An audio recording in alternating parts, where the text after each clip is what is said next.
Story, sebuah cerita yang menginspirasi. Dan kita balik lagi nih ya ke sesi kedua di Samtalk kali ini. Dan perkenalkan aku Putu. Dan kali ini kita bakal bahas suatu hal yang mungkin relatable sama teman-teman semua, apalagi anak-anak muda zaman sekarang nih ya. Dan juga tentunya dengan gestar yang seru-seru banget nih. Dan di Samtalk kali ini kita punya topik mengenai financial freedom untuk anak muda di era tanpa frugal living nih, di era sekarang tanpa frugal living. Karena ya, di zaman sekarang nih ya, kita itu nggak cuman ngomongin gimana sih kita tuh bisa merdeka gitu ya dari penjajahan, tapi kita juga bakal ngebahas gimana kita harus punya financial freedom nih. Dan juga kita juga bakal bahas terkait gimana sih caranya kita berinvestasi, kemudian juga gimana sih kita itu bisa hidup tanpa frugal living. Dan kita juga bakal ngebahas terkait apa sih frugal living itu gitu kan. Dan mungkin nggak perlu berlama-lama karena kali ini aku ditemenin dua orang gestar yang sangat menarik sekali nih. Ada Kak Putra dan Kak Gilang. Halo Kak, apa kabar? Halo. Halo. Oke, kira boleh nggak sih kakak-kakak nih lagi sibuk apa belakangan ini nih? Boleh dari Kak Putra nih. Oke. Kalau saya sendiri sih sebenarnya backgroundnya suka membahas soal hidup kesadaran. Dalam hal ini adalah mindfulness dan kesehatan mental. Sering diundang juga untuk berbagi. Tadi pagi baru sampai di Jakarta, kemarin habis ngobrol-ngobrol soal mental health sama Pak Ganjar. Oke. Terus, nah terkait dengan topik ini sebenarnya menarik gitu ya. Kenapa? Karena pengelolaan keuangan itu kan kadang kita ketika menggunakan uang kita, ketika mengelola keuangan kita, kita masih sering melakukannya dengan emosional gitu ya, atau mungkin FOMO dengan orang di sekitar. Nah, saya juga beberapa kali diundang untuk berbagi soal hal-hal terkait ini. Oke, kalau Kak Gilang sendiri nih lagi sibuk apa belakangan ini kita? Ya, makasih ya. Sebelumnya salam kenal semua. Saya Gilang. Kalau belakangan sih ya sibuk kerja aja kayak biasa. Kebetulan saya juga kerja di bidang finance di salah satu organisasi di Indonesia gitu ya, yang bergerak di bidang keuangan. Tapi di samping itu juga saya aktif buat konten juga di sosial media terkait finance. Dan memang sama seperti Kak Putra bahwasanya yang hari ini itu menarik banget, apalagi kita menyongsong namanya generasi emas 2045 ya. Jadi harapannya dengan kesadaran literasi keuangan teman-teman yang masih muda-muda, tentunya kita bisa lebih cepat lagi untuk mencapai. Oke, tadi kan karena aku udah nyebutin ya terkait apa sih itu financial freedom gitu kan. Kita juga sebagai anak muda tentunya aware dong ya. Kita tuh banyak lah orang-orang yang lebih milih karir dulu, tingkatin karir dulu. Tapi pengertian dari financial freedom sendiri itu apa sih Kak? Kakak nih mungkin dari dulu. Oke, financial freedom itu sebenarnya secara sederhana itu digambarkan sebagai kebebasan dari keterikatan terhadap uang.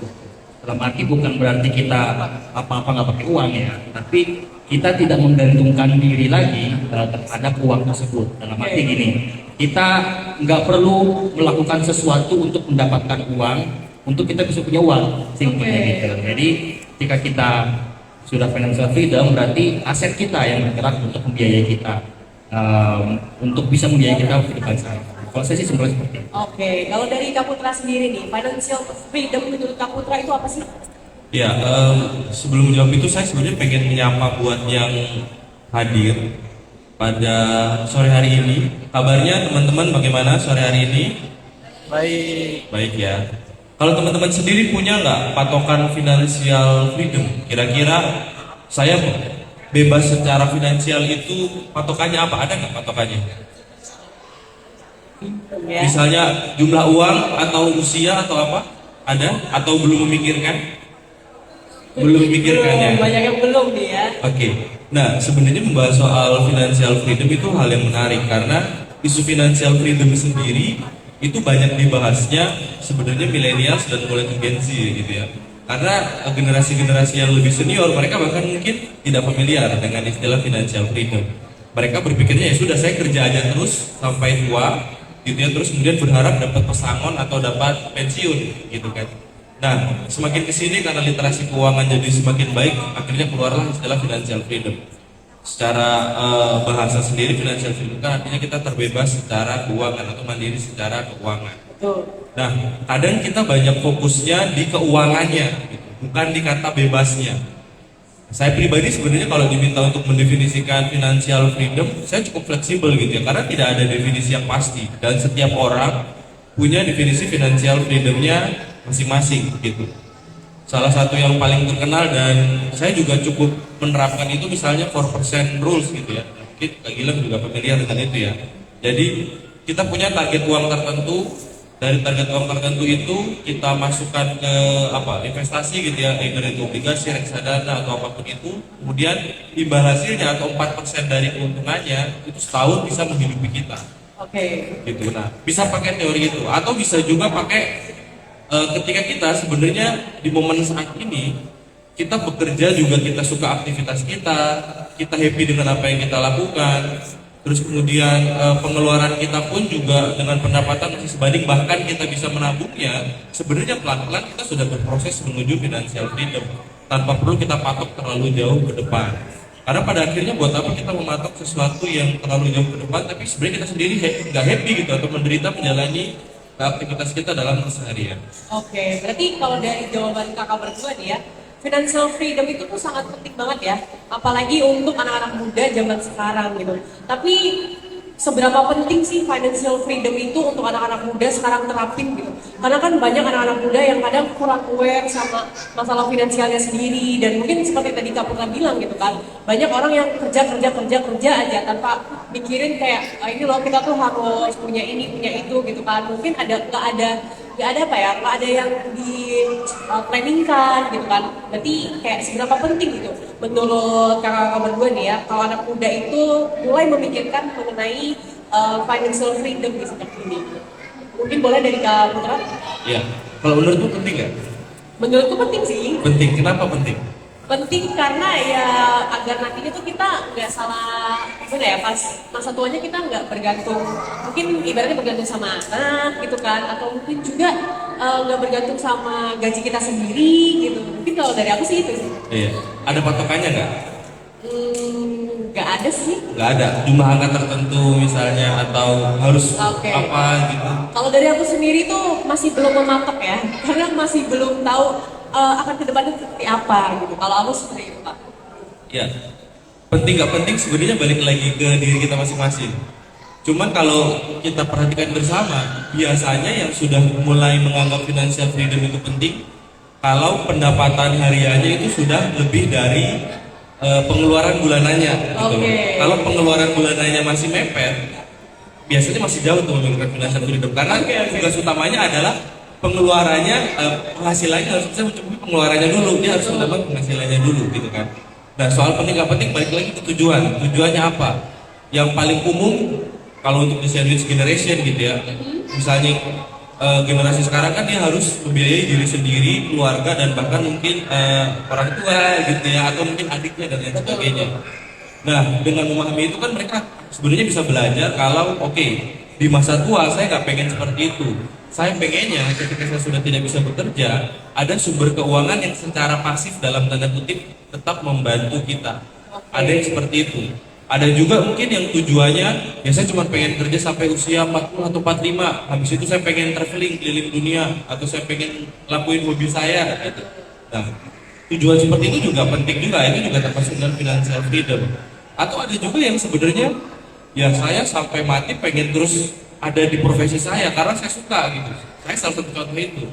Saya mungkin gak memikirkan pensiun ya, karena di usia berapapun selama saya masih kuat ya saya masih suka dengan aktivitas saya. Cuman saya tidak perlu berkarya tapi memikirkan duitnya. Saya hanya melakukan sesuatu karena saya suka. Bisa juga dengan tujuan seperti itu. Jadi penting gak penting menurut saya, pertanyaan yang perlu kita refleksikan jauh lebih penting adalah kenapa kita pengen financial freedom gitu loh. Jangan cuma karena FOMO doang gitu. Betul. Jangan cuma karena pengen ikut-ikutan teman biar kelihatan keren doang. Sebenarnya itu sih. Oke, kalau dari Kak Gilang sendiri nih, gimana pendapatnya? Terkait penting gak penting nih terkait financial freedom untuk anak muda?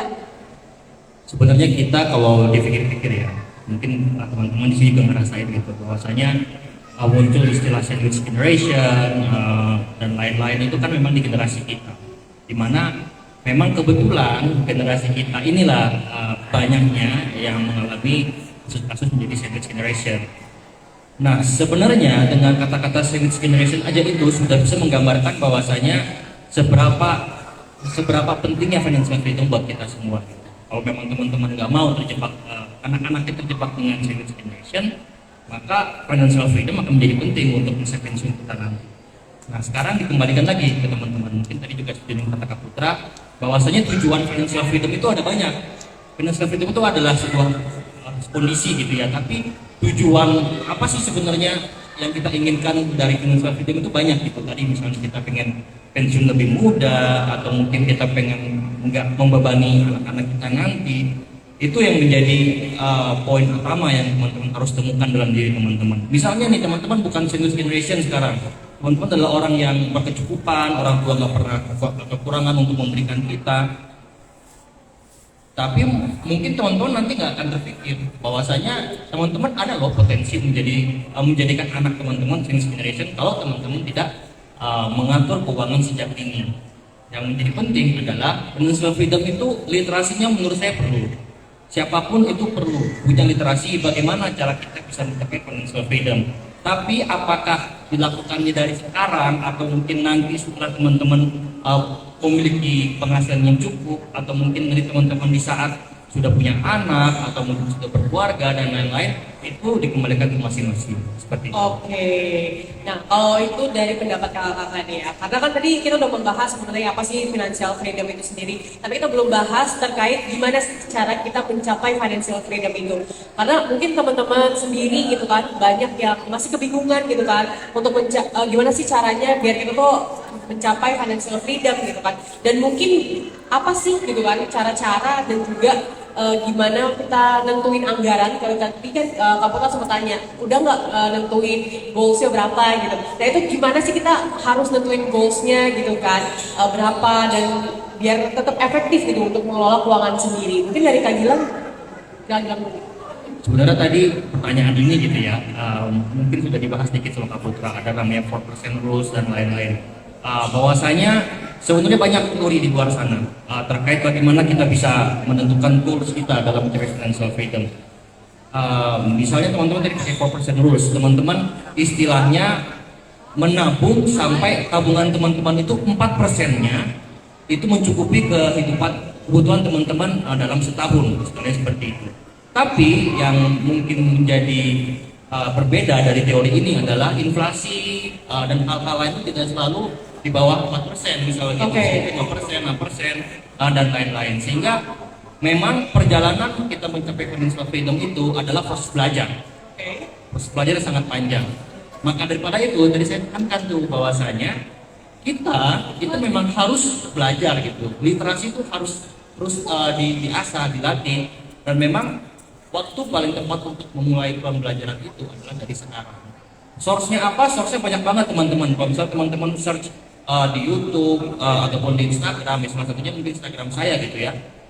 Tapi banyak juga financial creator lain yang saya rasa juga punya topik yang sangat-sangat menarik tentang teori-teori, lalu tentang bagaimana perjalanan mereka, bahkan ya salah satunya yang saya ikuti juga bisa juga gitu, yang gimana dia cerita, gimana dia bisa merdeka secara finansial dan lain-lain.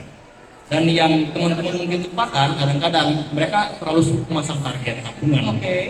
Tapi mereka lupa bahwasanya dalam mencapai financial freedom, untuk menabung itu kita sebenarnya harus mengukur kita tuh mau keluar berapa tiap bulan. Nah, perilaku konsumtif itu kan udah umum banget ya, konser lah, lalu banyakan hobi lah, anak-anak kita kebanyakan hobi gitu kan. Nah, sebenarnya hal-hal itu yang kadang-kadang kita sering lupa, sehingga kita menjadi lebih lambat untuk mencapai financial freedom kita. Nah, yang saya ingin pesan gitu ya ke generasi kita semua sekarang, bahwasanya ayo kita mulai atur juga pengeluaran kita, supaya memang kalau kita sudah terliterasi dengan baik dan financial freedom, kita juga bisa semakin siap untuk mencapai. Oke. Nah kalau dari Kak Putra sendiri gimana nih? Ada nggak cara-cara khusus yang mungkin bisa efektif gitu? Iya, efektif itu balik lagi ya. Setiap orang punya stylenya masing-masing. Pengen nanya dulu, kalau menurutmu Pernah nggak ngitung dalam sebulan kira-kira pengeluarannya berapa? Waduh, berat ya. Kalau aku sendiri belum pernah sih. Belum pernah. Belum pernah mentotal belum. Oke. Nah, itu juga jadi PR bersama buat kita. Kadang ketika membahas soal financial freedom, tadi bener banget ya kata Kak Gilang. Mungkin karena FOMO ya, bisa jadi ya, wah kayaknya keren nih kalau kita bisa mencapai financial freedom. Kayaknya keren nih kalau kita bisa mencapai angka tertentu, gak perlu kerja lagi dan segala macam. Nah, padahal faktor utamanya adalah kita tahu dulu pengeluaran kita sebulan itu berapa. Gitu. Ya pasti akan fluktuatif, tapi minimal kita punya bare minimum. Kalau saya sudah mencapai angka segitu, saya merasa lebih aman diri saya gitu. Nah, di angka pengeluaran itu kita juga sebenarnya jadi punya banyak bahan reflektif ya Kak Gilang ya. Jadi tahu oke, kalau pengeluaran saya sekian, apakah ini itu cukup? Apakah ini tuh ternyata masih banyak hal-hal yang saya gini, waktu kita mencatat pengeluaran, kita kan sebenarnya juga melakukan proses reflektif ya. Ternyata pengeluaran saya itu berlebihan karena bulan ini banyak bocor, let's say apa itu tadi ya, entertainnya kebanyakan gitu kali ya, kebanyakan clubbing gitu misalnya, ngopi-ngopi cantik gitu ya. Terus kemudian nonton konser, apakah nggak boleh nonton konser? Silahkan, selama itu dibudgeting gitu ya, selama itu dianggarkan. Nah, tahu dulu anggaran kita sebulan untuk kebutuhan dasar plus misalnya entertainnya berapa, itu nanti mungkin di topik-topik lain ya soal budgeting, panjang penjelasannya. Nah biasanya kalau udah tahu soal pengeluaran kita sebulan berapa, baru bisa tuh pakai metode paling mudah misalnya 4% rule gitu ya, walaupun itu tadi banyak kelemahan ya, inflasi dan lain sebagainya. Kalau di 4% rule kan, let's say kita taruh misalnya pengeluaran bulanan kita itu 10 juta misalnya. Nah dari 10 juta itu kita kalikan, berarti kalau setahun kan kali 12 ya, karena ada 12 bulan, 120 gitu misalnya. 120 terus kemudian 4%-nya berarti kita kali 25 gitu. Saya tadi udah sempat hitung-hitung kurang lebih 3 miliar. Artinya target kita adalah 3 miliar. Kalau udah sampai 3 miliar, 3 miliarnya bisa kita masukin ke instrumen investasi gitu ya, bebas. Kalau mau aman yaitu nanti mungkin kita bahas ya, imbal hasilnya lah yang itu jadi pendapatan kita. Nah cuman yang jadi pertanyaan, ketika kita sudah tahu pengeluaran bulanan kita bare minimumnya sekian, kira-kira kita sendiri bisa mengontrol diri nggak untuk tetap strict dan disiplin dengan itu? Atau nggak usah disiplin yang terlalu kaku? Kita tetap bisa mengontrol diri nggak kalau oke, ini saya kayaknya sudah mulai berlebihan nih gitu. Saya perlu untuk menahan diri karena saya punya goals financial freedom ke depan. Ini saya bahas pakai konsep psikologi sedikit ya, karena boleh. saya psikologis. Iya. Ada prinsip yang namanya delay gratification, gitu. Kita menunda kesenangan sekarang demi kesenangan yang lebih besar di kemudian hari. Kira-kira mampu gak kita untuk menunda kesenangan kita tidak boros untuk hal-hal yang sepele-sepele gitu ya, agar kita bisa mencapai financial freedom lebih cepat dan di usia segitu kita baru bisa melakukan aktivitas-aktivitas yang mungkin selama ini kita kontrol. Tapi balik lagi, ketika kita melakukan itu, kita juga tetap sadar. Kasihan juga kalau misalnya kita menahan dirinya banget sampai akhirnya menderita, biasanya malah nggak akan bertahan lama, nggak akan konsisten ya. Jadi tetap kita nikmatin proses itu, tapi kita sadari ini untuk tujuan yang lebih baik di masa depan nanti. Oke, itu ya benar kan. Mungkin teman-teman juga banyak gitu kan, anak-anak muda sekarang gitu kan. Memang kebanyakan, yuk kita nonton konser ini, ada konser itu, karena memang godaannya banyak gitu kan. Jujur aku sendiri emang ngerasa kayak, apalagi sekarang maksudnya umur-umur aku gitu kan, yang mungkin melihat teman-teman, ih enaknya pada nonton ini, pada nonton itu. Tapi kadang aku juga mikir kayak, kalau aku nonton ini, nonton itu, nanti kalau misalkan ada konser yang memang aku pengen nonton ini, nanti itu nggak bisa gitu. Karena ada yang kayak seperti itu. Mungkin juga contoh kecilnya adalah kayak kita makan lah ya. Mungkin banyak teman-teman yang mungkin lebih banyak order online food atau makan di luar daripada masak gitu kan. Kadang sekarang sendiri kan banyak teman-teman yang mungkin mikir lebih gampang, lebih praktis gitu. Tapi kan mungkin kedepannya nggak akan bertahan ya untuk order makanan atau makan di luar gitu. Dan mungkin itu akan menjadi hal yang lebih boros gitu kan untuk anak-anak zaman sekarang gitu kan. Nah, tapi kalau kita tadi udah ngebahas tentang gimana sih langkah-langkah, mungkin cara-caranya gitu kan. kalau misalkan ditanya nih ya Kak terkait pendidikan finansial, kan nggak banyak anak-anak zaman sekarang tuh terpapar yang namanya pendidikan finansial karena mungkin mereka tuh terpaparnya kayak mungkin dari dulu gitu kan gitu ya, jadi cuma nabung aja gitu kan ya kan. Kalau waktu anak-anak SD gitu kan dikasih ini nabung gitu kan, tapi kayak nggak dikasih tahu kalau sekarang itu kan mungkin banyak orang-orang yang tabungannya tuh anak-anak SMP, SMA itu udah mulai bisa berinvestasi gitu kan. Mungkin atas bantuan orang tua ataupun juga bantuan kakak-kakaknya gitu kan.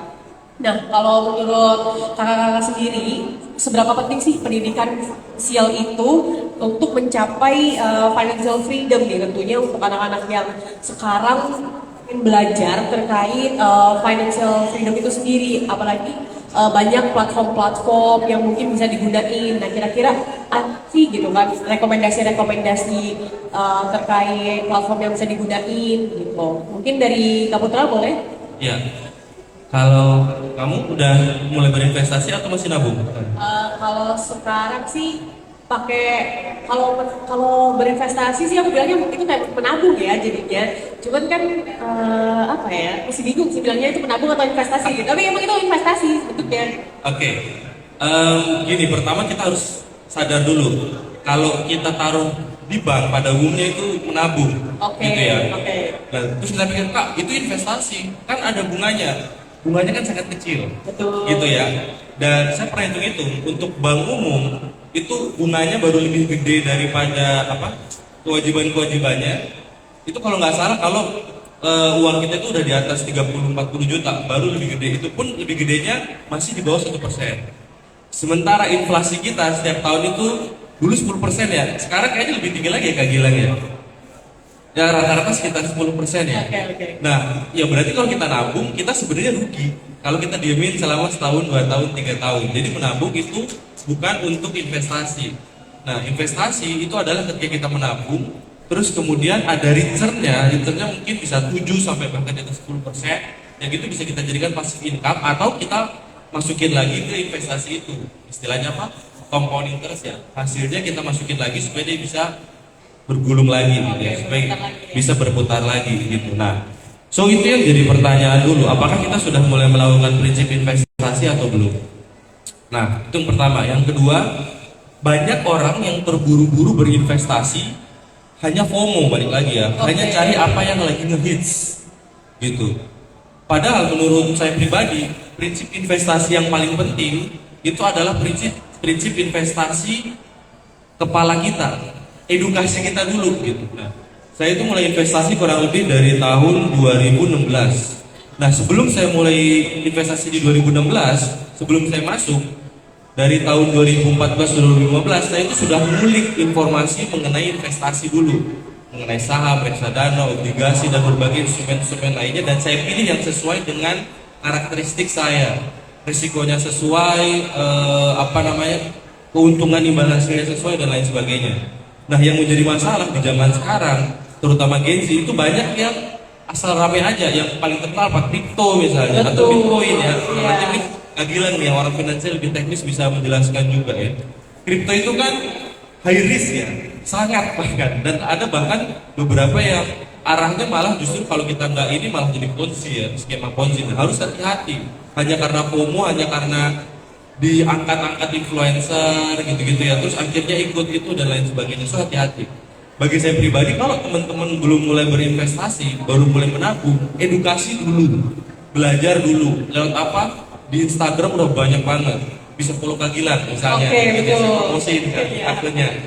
Atau bisa YouTube, search aja itu banyak banget. Saya suka belajar prinsip keuangan, banyak sih, salah satunya Raymond Chin misalnya, itu saya suka pelajari.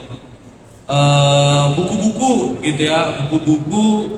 Satu buku yang paling terkenal soal prinsip kayak gitu kan ini ya, buku legend ya, Robert Kiyosaki ya gitu ya, Rich Dad Poor Dad gitu ya. Walaupun itu sangat kapitalis buat orang Indonesia kan, wah ini sangat kapitalis gitu. Nah, tapi saya imbangkan dengan saya baca buku juga, Happy Money karya Ken Honda, sama The Psychology of Money, penulisnya saya lupa namanya. Nah, dua buku selanjutnya itu membantu saya tidak hanya berinvestasi, tapi saya paham bagaimana relasi saya dengan uang gitu. Karena jangan-jangan selama ini kita menganggap uang itu sebagai musuh atau kita menganggap kita selalu kekurangan uang, jangan-jangan gitu ya. Dan jangan-jangan mungkin mindset atau pikiran seperti itu muncul karena pola didik atau kebudayaan kita dari orang tua kita atau dari circle kita. Sehingga tanpa sadar ketika ada uang, mungkin kita salah nge-treatnya karena relasi kita dengan uang itu juga salah. Gitu, nah, kurang lebih itu. Nah, nanti mungkin menarik ya kalau Kak ada pertanyaan lanjut bisa elaborasi lebih lanjut. Ya. Oke, tuh. Kalau dari Kak Gilang sendiri gimana nih? Kira-kira penting gak sih pendidikan terkait finansial itu? Terus juga sumber belajar atau platform-platform apa sih yang sekiranya anak-anak sekarang kalau misalkan mau mulai itu sih gitu dari Kak Gilang saran? Oke. Kalau misalnya dibilang penting atau enggak ya pasti penting, pasti penting. Karena apa ya? Karena arus informasi udah cepat sekarang, terus source-nya juga banyak banget. Kalau zaman dulu mungkin orang ditanya penting apa enggak mungkin masih ada perdebatan. Oh, kayaknya nggak penting deh, karena ya udah kita hidup cukup begini-begini aja gitu.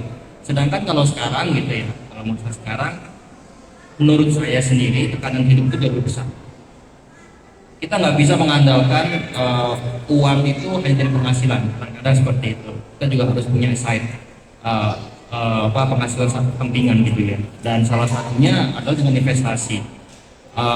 Pembelajarannya tentu sangat-sangat banyak itu platform yang bisa digunakan. Tadi seperti yang disebutkan dari Moncin, mungkin ada Feli, Felicia Cisaka dan lain-lain. Nah, banyak lah teman-teman silakan cari aja di YouTube, Instagram, saya rasa sudah sangat-sangat banyak. Kalau Timothy Ronald?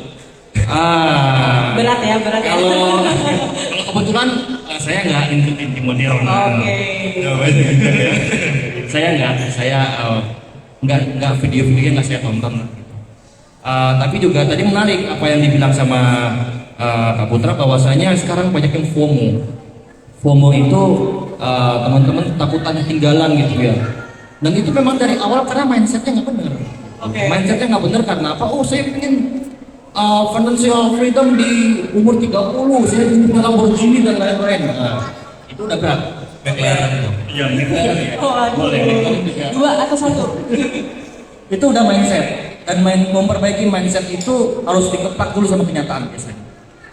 Nah, sekarang sebelum teman-teman dikeplak sama kenyataan, buat mindset yang masih salah, ini kita ingetin bahwasanya tadi seperti yang saya udah bilang, perjalanan financial freedom itu adalah perjalanan yang panjang, perjalanan yang naik turun, perjalanan yang penuh dengan pembelajaran.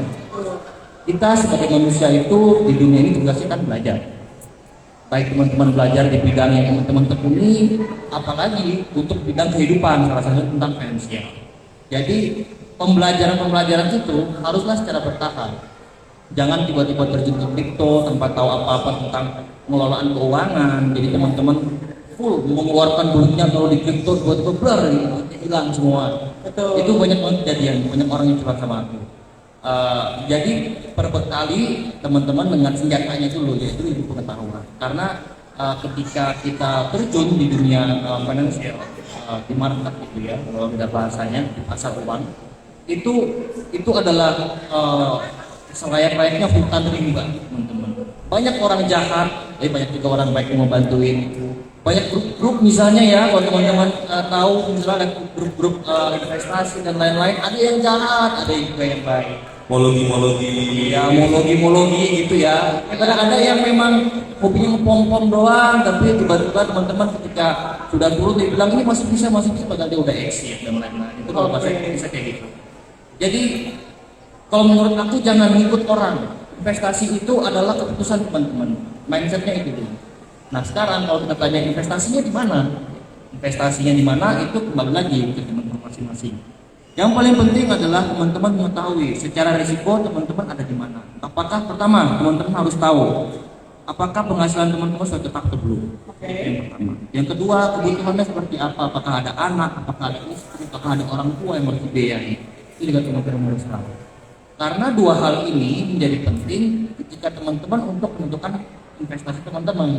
Kalau misalnya teman-teman penghasilan sudah nggak tetap, tapi teman-teman tiba-tiba taruh di kripto atau mungkin di saham-saham yang sifatnya volatile banget ya, itu akan sangat-sangat berbahaya. Ketika teman-teman nggak punya uang, sahamnya anjlok, teman-teman benar-benar udah nggak punya hal lagi untuk digunakan dalam kehidupan. Maka daripada itu penting nih buat kita bijak gitu ya dalam memilih. Karena apa? Karena ketika kita bisa memilih dengan baik, pasti kita akan lebih tenang dalam berkehidupan. Dengan kita tenang berkehidupan, kita bisa lebih fokus untuk menghasilkan penghasilan lebih besar lagi nantinya. Oke, itu dia. Karena mungkin tadi sempat membahas tentang kripto juga ya. Mungkin sedikit sharing dari aku juga. Mungkin aku waktu awal-awal kripto itu kan yang pas pandemi gitu kan ya. Dan itu pun juga aku sempat melihat kok kayaknya agak sulit untuk dipelajari gitu kan. Tapi ternyata kesini-sini kok banyak gitu. Tapi untuk resikonya sendiri itu kan cukup tinggi ya. Dan juga akhirnya aku melihat kayaknya nggak dulu deh. Karena mungkin kurang bisa dipahami, apalagi kripto sendiri kan berkembangnya banyaknya tuh di luar Indonesia gitu kan, dan mungkin masuk ke Indonesia-nya tuh baru-baru ini, dan mungkin juga masih belum ada role model yang ibaratnya bisa sangat-sangat dipercaya gitu kan. Ya, mungkin itu yang mungkin jadi pertimbangan. Dan juga kalau testimoni teman-teman aku yang mungkin menggunakan kripto gitu kan, itu mungkin mereka yang kayak harus stay on terus, ngeliatin terus gitu kan, karena kan bisa kita tinggal gitu kan. Mungkin Berarti kalau nggak pasif kan kalau harus stay on terus iya kan? betul, makanya itu. Jadi kan mungkin teman-teman tuh jadi kayak melihat itu kayak bukan peluang yang cocok untuk investasi mereka gitu. Tapi kalau yang berikut ini mungkin kita bakal bahas yang mungkin masih berkaitan juga dengan financial freedom. Tapi ini yang lebih apa ya, bisa dibilang kita bakal ngomongin terkait pinjaman. Karena kita itu kan banyak ya anak-anak muda sekarang pengen ikut ya FOMO terus, jadi kayak pengen barang ini, pengen ikut ini, itu. Terus mereka tuh tanpa mereka sadari mereka tuh melakukan pinjaman yang ibaratnya itu udah eksesif banget lah ya. Dan mereka tuh kayak kurang bisa menahan diri mereka gitu. Nah, menurut kakak-kakak kalau terkait pinjaman atau menggunakan kartu kredit itu ada tips and trick nggak sih biar ibaratnya nanti kedepannya itu tuh tidak menjadi bumerang buat kita? Kira-kira ada nggak sih saran agar tidak terlilit hutang kan kedepannya meskipun melakukan pinjaman atau menggunakan kartu kredit? Kalau dari Kak Gilang sendiri gimana? Iya, kalau misalnya itu ada pinjaman apa enggak sampai saat ini? Belum pernah pinjaman ya? Udah pernah, tadi udah lunas ya? Lunas ya. Pay later? Betul. Sebenarnya gini ya, nggak ada yang salah dengan namanya pinjaman menurut saya. Itu nggak ada masalah. Cuman yang menjadi pertanyaan adalah ketika kita mau mengambil pinjaman, apa motivasi kita dalam mengambil pinjaman itu? Ketika kita istilahnya mau mengambil pinjaman, penting diketahui kita itu meminjam ini buat kita investasi kah, atau buat kita bayarin uang sekolah anak atau apa? Apakah itu kebutuhan yang satu waktu aja atau kebutuhan jangka panjang?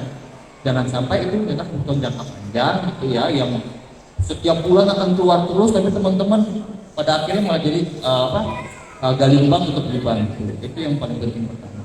Jadi teman-teman harus tahu dulu kebutuhan pinjaman itu buat apa. Nah, kalau memang itu bisa ditanggulangi tanpa pinjaman, sebisa mungkin jangan pinjaman. Okay. Apalagi pinjaman yang berbunga gitu ya. Betul. Tapi kalau misalnya pinjamnya ke teman-teman gitu, ke orang tua, misalnya pinjam yang ya udah pinjam nanti dibalikin dan harus tanggung jawab ya dibalikin, itu oke. Tapi kalau bisa jangan sampai yang berbunga. Nah, kalau misalnya sudah terpaksa banget mengambil yang berbunga, pastikan teman-teman bisa mampu untuk membayar pinjaman itu.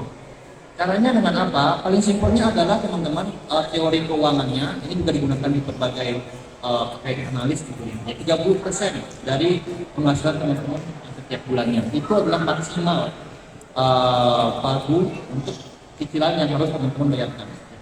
Sehingga dari situ teman-teman udah tahu, oh berarti kalau cicilan aku misalnya nih maksimal 1,5 juta per bulan, berarti aku misalnya maksimal minimum itu besar berapa gitu ya, tergantung dari tenor pembayarannya.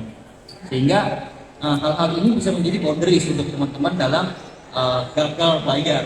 Kenapa aku tekankan sebisa mungkin dijaga hal itu? Karena ketika teman-teman gagal bayar sekali, itu yang rusak bukan cuma keuangan teman-teman, tapi reputasinya juga. Oke. Ketika teman-teman nanti nih, misalnya sekarang mungkin teman-teman susah terus gagal bayar gitu ya, tapi ke depan berjalan, teman-teman 5 tahun lagi udah sukses lagi, ingin membangun merintis, ingin buka cabang bisnis dan lain-lain, pinjaman modal dari perbankan itu susah.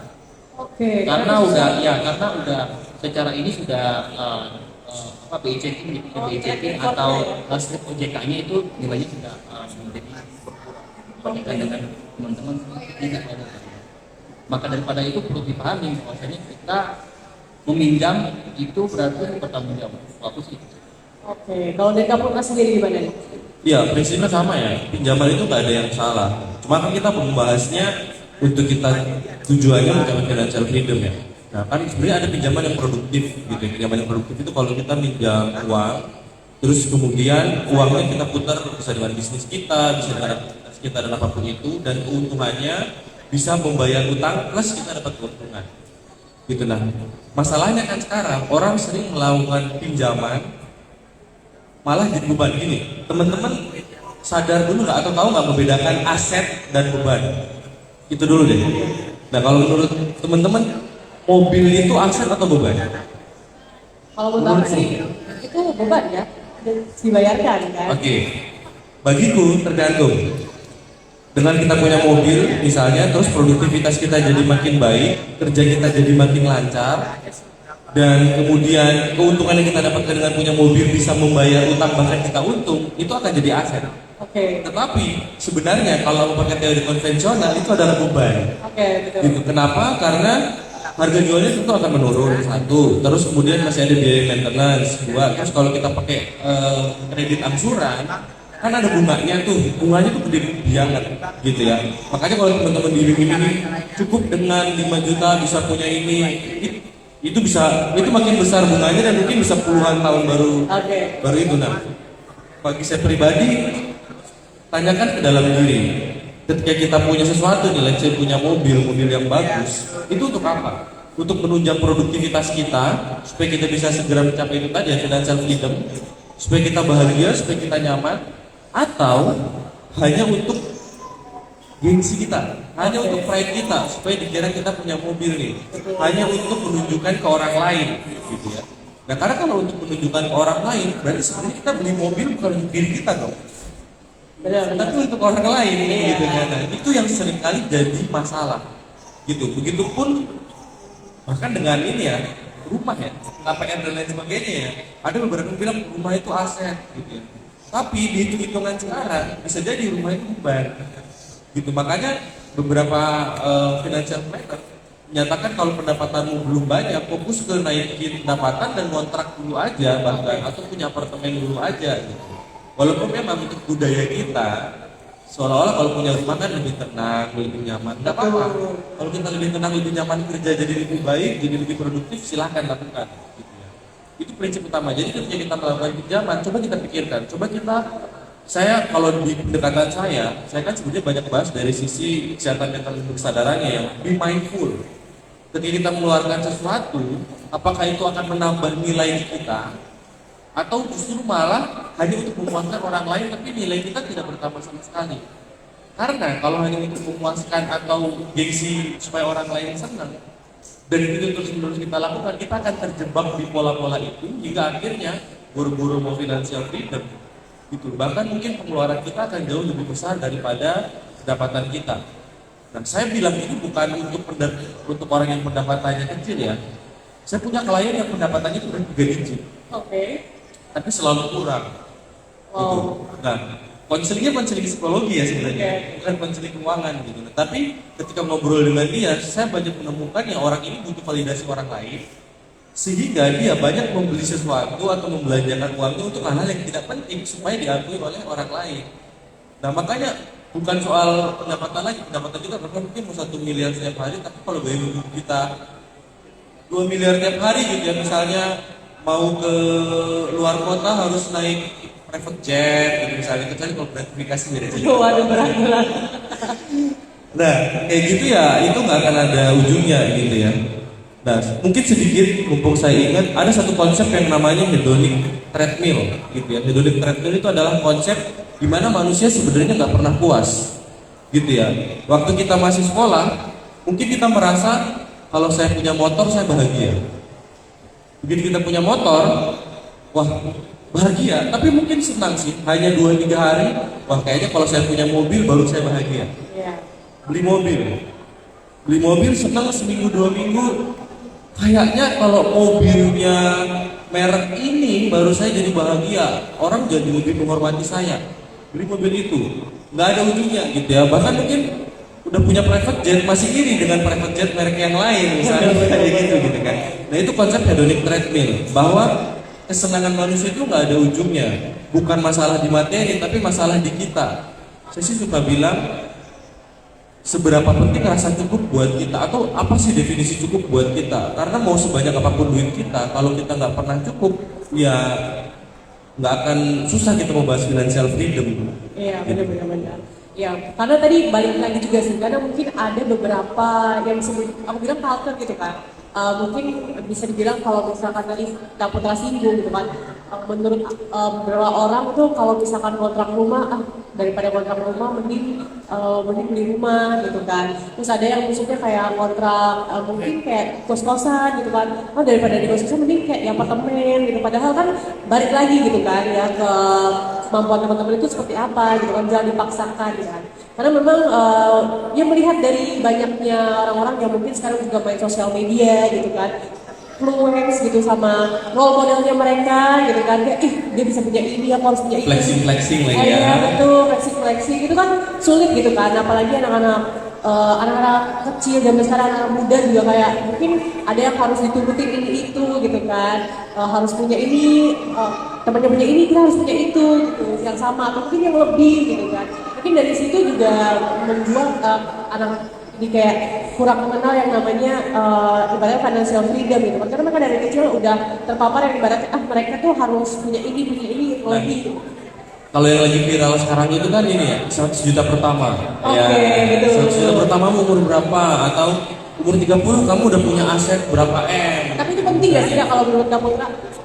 Kalau memang itu sesuai dengan value pribadi itu oke. Oke. Gitu ya. Tapi kalau cuma untuk gengsi dan nunjukin ke orang lain, buat apa? Oke. Bisa jadi mungkin orang lain tidak sepeduli itu kok.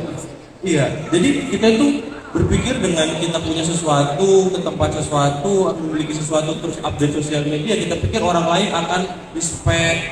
Enggak, orang lain itu juga punya masalah dan punya gengsinya sendiri. Dia tidak sepeduli itu dengan kita dan dengan segala hal yang kita miliki gitu. Lebih bahaya lagi kalau kita memiliki itu dengan pinjol misalnya kan. Iya, itu berat sih. Dengan bunga yang angkanya nggak jelas dan lain sebagainya. Kurang lebih mungkin Kak Gilang bisa menambahkan juga ya. Iya, ini yang mungkin teman-teman perlu pahami, bahwasanya ini mungkin agak kasar ya tadi temanya, tapi bro insist teman-teman kalian itu cuma lihat 15 detik dari apa yang kalian posting di sosial media. Itu yang terbaik juga ya. Iya. Itu pun kalau misalnya postingan kalian Pak, Jadi pilih-pilih gitu ya. orang tuh benar-benar informasi sekarang cepet banget, orang TikTok 10 detik 15 detik udah berubah video lagi. Kalau kalian posting di sosial media kalian cuma lihat 15 detik sama teman-teman. Di filter, ya, Ada isinya wah 56 60 juta misalnya ya dari tubuh kalian dan kalian itu nggak sehat. Oke. Jadi sebisa mungkin value itu lebih baik ditanamkan di pikiran kita, bahwasanya apa yang kita posting ya value dari diri kita, bukan dari apa yang kita punya sebagai sebagai fisikal itu gitu. Jadi value dari diri kita lah yang ditonjolkan di sana. Jadi ya sebisa mungkin jauhilah, karena itu tidak sehat untuk teman-teman. Iya, karena nggak sehat juga buat ini ya, nanti pegawai pajak pada lihat ya. Nah, itu yang sebenarnya jadi menarik. Karena kita podcastnya cair aja ya. Oke. Nah, itu yang jadi menarik. Saya jadi bingung kenapa ada orang kalau kita nonton podcast ya YouTube atau di konten bangga banget menyebut gue punya 100 juta di usia sekian, gue punya inilah. Itu kan sebenarnya lu membuka keuangan lu yang mengundang orang pajak, mengundang orang-orang yang punya niat jahat untuk mendekatimu gitu kan, mengundang orang-orang yang nggak tahu value-mu, bisa jadi mungkin malah ngutang sama kita gitu kan, mau mencuri uang kita, mau menipu kita dan lain sebagainya gitu. Nah biarlah keuangan kita itu kita simpan secara private aja gitu. Kalaupun misalnya ingin mengedukasi secara finansial ya edukasi pengetahuannya gitu, mindset yang sehat. Nah kalau kita flexing materi kita, punya McLaren, punya apa segala macam, sebenarnya bisa di-trace lah, itu pajaknya aja udah berapa, dia bayar pajak nggak? Kalau nggak bayar pajak kan sebenarnya malah jadi kasus baru lagi gitu. Nah itu sebenarnya perlu kita sadari bersama juga sih. Oke, setuju banget sih, karena Mungkin kalau sekarang kan melihatnya ya karena ada konten-konten seperti itu, jadi mungkin role modelnya mengikuti hal yang seperti itu gitu ya. Tapi kayaknya nggak kerasa banget ya kita udah ngobrol panjang lebar gitu ya terkait financial freedom. Mungkin kalau tadi udah aku simpulin gitu kan, ada banyak banget yang kita obrolin. Apa sih itu financial freedom itu sendiri? Terus juga gimana sih cara-caranya? Terus juga tadi Kak Putra juga sama Kak Gilang itu sempat mention terkait rules apa yang 4% rules itu kan untuk apa yang harus kita lakuin. Nah mungkin kalau bisa dibilang kita pengen kedepannya itu belajar terkait investasi, kita harus tahu juga investasi seperti apa sih yang cocok untuk diri kita gitu kan. Nah gimana caranya kita mengelola aset kita juga gitu, apakah itu akan jadi aset atau beban ke depannya gitu kan, itu akan ditentuin sendiri gitu. Mungkin dari Kak Putra dan juga Kak Gila sendiri, apakah ada closing statement nih untuk sesi kali ini nih? Boleh nih, siapa dulu nih? Boleh Kak Gila dulu? Thank you ya Buntu, thank you juga teman-teman semua yang masih standby di sini buat nontonin kita ngobrol-ngobrol. Mungkin sedikit dari saya sebagai penutup di acara pada malam hari ini, malam ya sore hari ini, teman-teman bahwasanya kita sebagai manusia itu saya tekankan sekali lagi adalah tugasnya adalah belajar dan belajar.